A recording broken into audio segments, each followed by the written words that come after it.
ना संघर्ष ना तकलीफ तो क्या खाक मजा है जीने में, बड़े बड़े एग्जाम क्रैक हो जाते हैं जब आग लगी हो सीने में। मेरे भाई ये क्या है, छोटा सा एग्जाम है एमपी पुलिस कांस्टेबल का, है ना, और निकाल ही लेंगे, 100% निकाल लेंगे, विश्वास है अपने ऊपर, ठीक है मेरे भाई। और आप भी अपने ऊपर विश्वास रखना कि 100% हम एग्जाम क्रैक करेंगे, और उससे रिलेवेंट क्वेश्चन ही पढ़ाया जा रहा है आपको, है ना। जैसे आज मैं डीएनए आरएनए लेकर आया हूँ, मैंने बोला था कि डीएनए आरएनए कल अपन ने पढ़ा था, अच्छे से पढ़ा था कल, आज भी पढ़ेंगे, बस 2 दिन चलेगा हर एक टॉपिक। जैसे मान लो डीएनए आरएनए आज पढ़ाया तो कल पढ़ाया था तो आज भी चलेगा, अब अगले दिन अगला टॉपिक, क्योंकि मैं 2 दिन इसलिए ला रहा हूँ ताकि अपने को अच्छे से याद रह पाए, अपने दिमाग में फिट हो जाए, है ना। इसलिए अपन ये और लेटेस्ट जो एपटेक पैटर्न पर आधारित क्वेश्चंस तो करवा ही रहे अपन, बिल्कुल बेफिक्र होकर कर रहा हूँ आप तो, है ना। ठीक है, तो ये कहानी है अपने सामने एमपी पुलिस स्पेशल के लिए भाई, ये क्लासेस होने वाली है। अब डीएनए आरएनए की बात करूँ, 1869 में मेरे भाई फ्रेडरिक मिक्सचर ने 1869 में फ्रेडरिक मिक्सचर ने डीएनए आरएनए की खोज करी थी। अब डीएनए आरएनए क्या चीज़ होता है, तो ये न्यूक्लिक एसिड होते हैं। क्या होते हैं, न्यूक्लिक एसिड, ठीक है। और डीऑक्सी राइबोज होता है डीएनए में, और राइबोज शर्करा होती है आरएनए में, ठीक है मेरे भाई। और उसके बाद अगर बात करें अपन, तो डीएनए को थाइमिन अलग करता है और आरएनए को यूरेसिल अलग करता है, ठीक है। डीएनए को थाइमिन और आरएनए को यूरेसिल, है ना, ये 2 चीज। और ये द्विकुंडलित मॉडल होता है ना, द्विकुंडलित मॉडल होता है डीएनए, और सिंगल कुंडलित होता है अपना आरएनए, ठीक है। ये तो आरएनए में डिफरेंस हो गया। अब अगर बात करें अपन, मुख्य मेन इंपॉर्टेंट बात आती है यहाँ पर कि जो डीएनए का हेलिक्स मॉडल किसने दिया, तो वाटसन और क्रिक ने दिया। कब दिया मेरे भाई, तो 1953 में दिया, ठीक है। कब दिया, 1953 के अंदर। लेकिन सवाल यहाँ नहीं बनता है, सवाल यहाँ बनता है कि जब इन्होंने हेलिक्स मॉडल दिया 1953 में, तो इनको नोबेल पुरस्कार कब मिला इसके लिए, तो इसके लिए नोबेल पुरस्कार की अगर बात करेंगे अपन तो 1962 में मिला, है ना। ये 3 सवाल यहाँ से अपने को रेडी हो गए, ठीक है। ये नोबेल पुरस्कार 1962 में दिया गया, ठीक बात है भाई, ये बात समझ में आ गई। अब डीएनए की अगर बात करें तो डीएनए काई से मिलकर बनता है, तो मेरा भाई न्यूक्लियोटाइड से। न्यूक्लियोटाइड डीएनए का बहुलक है, ये सा भी क्वेश्चन पूछ सकता है, डीएनए का बहुलक कौन है, तो न्यूक्लियोटाइड, ठीक है। न्यूक्लियोटाइड जैसे कि प्रोटीन अपना एमिनो एसिड से मिलकर बनता है, ठीक है। पॉलीथीन मतलब अपने जो डीएनए है वो न्यूक्लियोटाइड से। अब न्यूक्लियोटाइड की अगर बात करूं मैं, तो न्यूक्लियोटाइड के अंदर क्या क्या होता है मेरे भाई, एक तो ग्लूकोज होता है, शर्करा, ठीक है, शर्करा होती है। उसके बाद अगर बात करें अपन तो नाइट्रोजन क्षारक होता है और फॉस्फेट होता है, ठीक है। ये 3 चीज होती है इसके अंदर पाई जाती है न्यूक्लियोटाइड के अंदर। अब अपने से सवाल पूछता है कि डीएनए कहाँ कहाँ पाया जाता है, तो डीएनए मेरे भाई माइटोकॉन्ड्रिया, लवक और अपना केंद्रक, सबसे ज्यादा अत्यधिक मात्रा में केंद्रक में पाया जाता है, ठीक है। और माइटोकॉन्ड्रिया में पाया जाता है और लवक में पाया जाता है। लेकिन लवक जो है वो जीव पादप है हमारा, जंतु कोशिका में नहीं पाया जाता। जो लवक है मेरे भाई, ये जो लवक है ये जंतु कोशिका में नहीं पाया जाता, है ना, इसका ध्यान रखना आप, है ना, जंतु कोशिका में नहीं पाया जाता है, ठीक है भाई। तो इतना समझ में आ गया। अब डीएनए की अगर बात करें तो ये किसका हिस्सा है, ये क्रोमोसोम का हिस्सा है, ठीक है। डीएनए की अगर बात करें तो क्रोमोसोम का हिस्सा है। और डीएनए का एक खंड क्या कहलाता है मेरे भाई, जीन कहलाता है। क्रिस्पर तकनीक, है ना, ये क्वेश्चन पूछता है, क्रिस्पर तकनीक से डीएनए का एक खंड क्या कहलाता है मेरे भाई, डीएनए का एक खंड जीन कहलाता है, ठीक है। तो इतनी चीजें अपने पास इंपॉर्टेंट थी और मैंने बता दिया आपको। बाकी एक और चीज है यहाँ पर, इनके जो 4 बेस है मेरे भाई, इधर देखो ये 4 बेस है ना, एडेनी होता है ना, एडेनी, ग्वानिन है ना, और थाइमिन और साइटोसिन, ये 4 इसके बेस होते हैं। जो एडेनिन है ये थाइमिन के साथ मेरे भाई डबल बॉन्ड के साथ जुड़ता है, ग्वानिन साइटोसिन के साथ ट्रिपल बॉन्ड के साथ जुड़ता है, ठीक है। इस चीज को अपने को याद रखना है ना, ये मोस्ट इंपॉर्टेंट चीजें है। और जेनेटिक ब्लूप्रिंट भी कहा जा सकता है, ये चीजें भी है, कल अपन ने पढ़ा था और आज अगर पढ़ेंगे अपन। डीऑक्सीराइबोस होता है इसके अंदर, मैंने बता ही दिया, वाटसन क्रिक ने 1953 में डबल हेलिक्स, इसने कब करा था, 1869 में खोज करी थी मैं भाई डीएनए, है ना। डीएनए आरएनए क्या है, न्यूक्लिक एसिड है, इस चीज का भी अपने को ध्यान में रखना है ना। और ये चीजें भाई न्यूक्लियोटाइड में क्या क्या होता है, यहाँ पर नाइट्रोजन क्षारक होता है ना, शुगर होती है, शर्करा होती है ना, ग्लूकोज जिसको बोलते हैं, और फास्फेट, ठीक है। ये 3 चीजें मिलकर होती है। केंद्रक माइटोकॉन्ड्रिया और लवक में पाया जाता है। ये चीजें आपके सामने रखी है, ठीक है। जो बाकी कुछ नहीं है, डीएनए का डबल हेलिक्स मॉडल डबल होता है और आरएनए सिंगल होता है ना। यूरेसिल और थाइमिन, डीएनए में थाइमिन और यूरेसिल अपना आरएनए में पाया जाता है, ठीक है। राइबोस होती है इसके अंदर शुगर, ठीक भाई। सिंगल स्ट्रैंडेड होता है, ये राइबो न्यूक्लिक एसिड होता है, ठीक है, ये बता चुका हूँ मैं। अब ये मुख्य प्रकार अगर देख लो इनके, आरएनए के मुख्य प्रकार MTR है ना, MTR, ठीक है, ये आरएनए के मुख्य प्रकार है, ठीक है। आरएनए का मुख्य काम क्या है मेरे भाई? प्रोटीन सिंथेसिस करना, प्रोटीन सिंथेसिस करना, ये आरएनए का मुख्य काम, ठीक है। आरएनए ज़्यादातर साइटोप्लाज्म में पाया जाता है, ये भी इंपॉर्टेंट फैक्ट बन सकता है, ठीक है भाई। अब जेनेटिक मटेरियल होता है मेरे भाई, कुछ वायरस में केवल आरएनए जेनेटिक मटेरियल होता है, कुछ ऐसे वायरस होते हैं, ठीक है। अब आरएनए डीएनए में प्रोटीन बनाने का मैसेंजर भी होता है। चलो कोई बात नहीं, ये इंपॉर्टेंट फैक्ट्स है, आपको बता चुका हूँ मैं। हर चीज़ डीएनए आरएनए के बारे में अपन यहाँ पर भर पल्ले जानकारी ले चुके हैं, और डीएनए आरएनए से उम्मीद करता हूँ कि अब क्वेश्चन अगर आता है तो बिल्कुल गलत नहीं होना चाहिए, ठीक है। अब डाउन सिंड्रोम का वर्णन सबसे पहले किसने किया था मेरे भाई? तो ये लैंगडन डाउन ने किया था, ये ब्रिटिश के मेरे भाई चिकित्सक है, क्या है? ब्रिटिश के चिकित्सक, ठीक, बात समझ में आ गई। अब डाउन सिंड्रोम की बात कर रहे हैं तो लैंगडन डाउन ने इसकी सबसे पहले वर्णन किया था, ठीक है। इसको याद रखना, बहुत ही सीधा क्वेश्चन पूछा जाता है ना।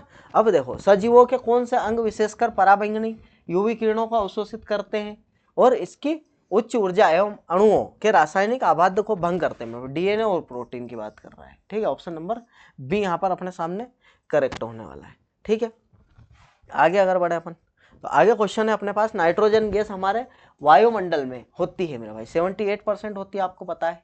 नाइट्रोजन मुख्य रूप से, फिर ऑक्सीजन होती है, और फिर ऑक्सीजन के बाद होती है, नाइट्रोजन के बाद ऑक्सीजन, ऑक्सीजन के बाद आर्गन, है ना, ये 3 गैस होती है, ठीक है।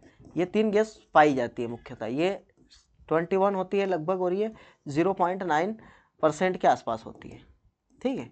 ये मुख्य रूप से पाई जाती है, बात समझ में आ गई है ना। ऑक्सीजन आपको पता है हमारे जीवन के लिए बहुत ही मुख्य है ना।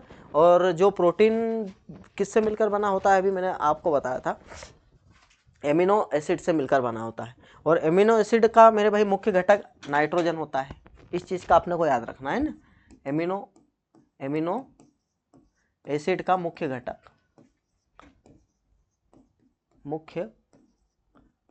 कौन होता है?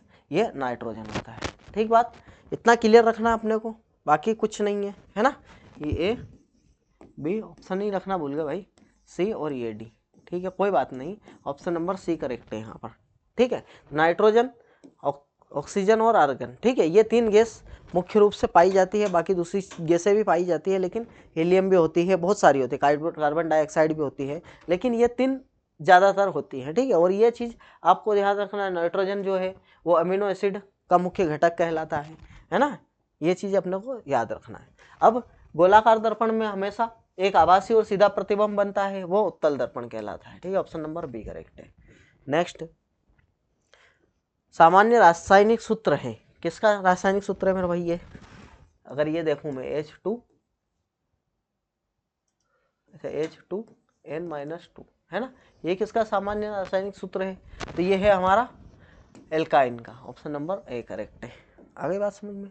नेक्स्ट अगर चले तो कौन सा रोग जीवाणु से नहीं होता है मेरे भाई? तो ये अगर देखें हम तो पोलियोमाइलाइट्स नहीं होता है जीवाणु से, ठीक है, पोलियोमाइलाइट्स नहीं होता है जीवाणु से। टाइफाइड होता है, एंथ्रेक्स होता है, क्षय रोग होता है, ये जीवाणु से होते हैं, ठीक है। आगे बढ़े अगर अपन, तो यदि किसी तत्व ए के परमाणु में 18 प्रोटॉन है, ठीक है, तो इसका अर्थ है उसके आयाम ए में 18 इलेक्ट्रॉन होंगे, ठीक है, कोई दिक्कत नहीं है। अब ए प्लस में इलेक्ट्रॉनों की संख्या मेरे भाई ये कम हो जाती है ना, 17 हो जाती है, ऑप्शन नंबर डी करेक्ट है। आगे बढ़े, निम्नलिखित में से कौन सा सूर्य द्वारा डाली गई छाया के अध्ययन पर आधारित है मेरे भाई? धूप घड़ी, ठीक है, सूर्य द्वारा डाली गई छाया। और दुनिया का सबसे पहला प्रदूषित मुक्त शहर कहाँ बसाया जा रहा है? तो ये मसदर, कहाँ पर? मसदर, यूएई का, कहाँ पर? यूएई, संयुक्त अरब अमीरात में, है ना, ये मसदर, ठीक है, मसदर शहर, ये पहला दुनिया का प्रदूषण शहर बसाया जा रहा है, ठीक है। नेक्स्ट अगर बात करूं मैं तो पादप रोग को वलय रोग के नाम से भी जाना जाता है, ये आलू का मुरझाना कहलाता है, ठीक है। आगे बढ़े अगर अपन, मोसोसोम कार्य निम्न में से किससे संबंधित नहीं है? तो ये किससे संबंधित नहीं है? प्रजनन से संबंधित नहीं, ठीक है। जीवाणु स्त्राव से है, कोशिका भित्ति का संश्लेषण, डीएनए की प्रतिकृति, मेसोसोम, है ना। नेक्स्ट अगर चले अपन तो नमक, नमक की बात कर रहे हैं, टेबल सॉल्ट जो अपन खाते हैं उसका मेरे भाई सोडियम क्लोराइड फॉर्मूला होता है, रासायनिक सूत्र क्या है, सोडियम NaCl, है ना, ये इसका फॉर्मूला होता है रासायनिक सूत्र सोडियम क्लोराइड। ठीक है, कुछ रासायनिक सूत्र में यहाँ कर लेकर आया हूँ, बेकिंग सोडा जैसे कि पूछता ही है, सोडियम हाइड्रोजन कार्बोनेट, ठीक है, सोडियम हाइड्रोजन कार्बोनेट बोलते हैं इसको। और धावन सोडा सोडियम कार्बोनेट कहा जाता है। कास्टिक चूना की अगर बात करूँ तो calcium hydroxide, calcium hydroxide caustic चूना को बोलते हैं। अमोनिया जल की अगर बात करूँ तो अमोनिया हाइड्रोक्साइड, है ना। और यहाँ पर मिल्क ऑफ मैग्नीशिया की अगर बात करूँ तो मैग्नीशियम हाइड्रोक्साइड कहलाता है। ठीक है, ये याद रखना है 4 फैक्ट अपने साथ, है ना। कोबाल्ट की अगर बात करूँ मैं तो कोबाल्ट 60 आमतौर पर विकिरण चिकित्सा में प्रयोग किया जाता है, क्योंकि यह उत्सर्जित क्या करता है मेरे भाई, बीटा किरणें उत्सर्जित करता है, क्या, कोबाल्ट। आपको पता है कोबाल्ट धातु कौन से विटामिन पाई जाती है, विटामिन B12 में पाई जाती है ना। ये इंपॉर्टेंट फैक्ट बन सकता है, क्वेश्चन बन सकता है ना, ये कोबाल्ट धातु। चलो इसको लिख ही देते हैं अपन, कोबाल्ट धातु। ठीक है, आगे बढ़ो अगर मैं, तो निम्नलिखित में से कौन सा अपशिष्ट जल का स्रोत नहीं है मेरे भाई, तो मल नल, मतलब कि यहाँ पर ये नाली से बात कर रहा है, घरों से निकलती हुई जो नाली कचरा वगैरह उसकी बात कर रहा है। ठीक है, नेक्स्ट अगर चलें अपन तो मेरे भाई ये विटामिन है कुछ अपने, है ना, विटामिन से जानकारी। बाकी विटामिन टॉपिक लेकर आऊँगा तो फुल विटामिन के बारे में अपन पूरी जानकारी लेंगे। थायमिन विटामिन B को बोलते हैं, राइबोफ्लेविन विटामिन B12 को बोलते हैं, नियासिन विटामिन B3 को बोलते हैं, एस्कॉर्बिक अम्ल विटामिन C को बोलते हैं, कैसीफेरोल किसका नाम है भाई, D का नाम है, और टोकोफेरोल E का नाम है, और फाइलोक्विनोन रक्त का थक्का जमाने में काम करता है मेरे भाई विटामिन के, इसका मुख्य कार्य है, रक्त का थक्का इसी की वजह से जमता है ना। ठीक है, आगे बढ़े अगर अपन तो उपकरण के नाम मैंने जैसे बताया था, हाइड्रोफोन की बात करूं तो पानी के नीचे ध्वनिक मान नापता है, हाइड्रोस्कोप की बात करूं तो वायुमंडलीय आर्द्रता में परिवर्तन दिखाता है, हाइपोमीटर की बात करूं तरल के क्वथनांक को निर्धारित करता है, मेघमीटर की बात करूं तो ध्वनि की चाल के सापेक्ष एक विमान की चाल निर्धारित करता है, ओडोमीटर की बात करूँ विद्युत चुंबकीय तरंगों की आवृत्ति को नापता है, और ओममीटर की बात करूँ तो विद्युत प्रतिरोध को मापता है। ठीक है, ओडोमीटर की बात करते हैं एक वाहन द्वारा यात्रा की गई दूरी को मापता है। ठीक है, अपने बाइक कार में ओडोमीटर लगा होता है ना। नेफ्रोलोमीटर की बात करें तरल में विलंबित कणों द्वारा प्रकाश के प्रकीर्ण को मापता है। ठीक है, एंथोसाइनिन की बात कर रहे थे अपन, एंथोसाइनिन मेरे भाई लाल रंग, बैंगनी रंग और नीले रंग, है ना। ब्लूबेरी का कलर इसकी वजह से होता है, रास्पबेरी एंथोसाइनिन की वजह से, काला चावल एंथोसाइनिन की वजह से काला, सोयाबीन एंथोसाइनिन, चेरी का रंग एंथोसाइनिन, है ना, और लाल किशमिश एंथोसाइन, और नाटर अंगूर एंथोसाइन, और लाल गोभी एंथोसाइन, और प्याज का रंग जो लाल है वो भी एंथोसाइंस की वजह से होता है, प्याज का रंग लाल, है ना, एंथोसाइनिन की वजह से होता है। ठीक है भाई, समझ गए बात को, ये कहानी होती है। ठीक है, अब कुछ अम्ल है अपने प्राकृतिक स्रोत इनके, सिरका अगर एसिटिक अम्ल, नारंगी साइट्रिक अम्ल, इमली टार्ट्रिक अम्ल, है ना, दही लैक्टिक अम्ल, नींबू साइट्रिक अम्ल है, और चींटी के डंक और बिच्छू के डंक की बात करें तो मेथेनोइक अम्ल। ठीक है, मेथेनोइक अम्ल। भाई यहाँ पर क्लास समाप्त होती है, और क्लास कैसी लगी आपको, क्लास अगर अच्छी लगती है तो मेरे भाई ज़्यादा से ज़्यादा शेयर कीजिएगा लोगों को, और जल्द ही आपके लिए मैंने बोला था आपको 500 क्वेश्चन की सीरीज हम बिल्कुल अवेलेबल करवाने वाले हैं। 500 क्वेश्चन एकदम बेस्ट क्वालिटी कंटेंट लेकर आएंगे, और कोशिश करेंगे उन्हीं 500 क्वेश्चन में से आपका पेपर बने।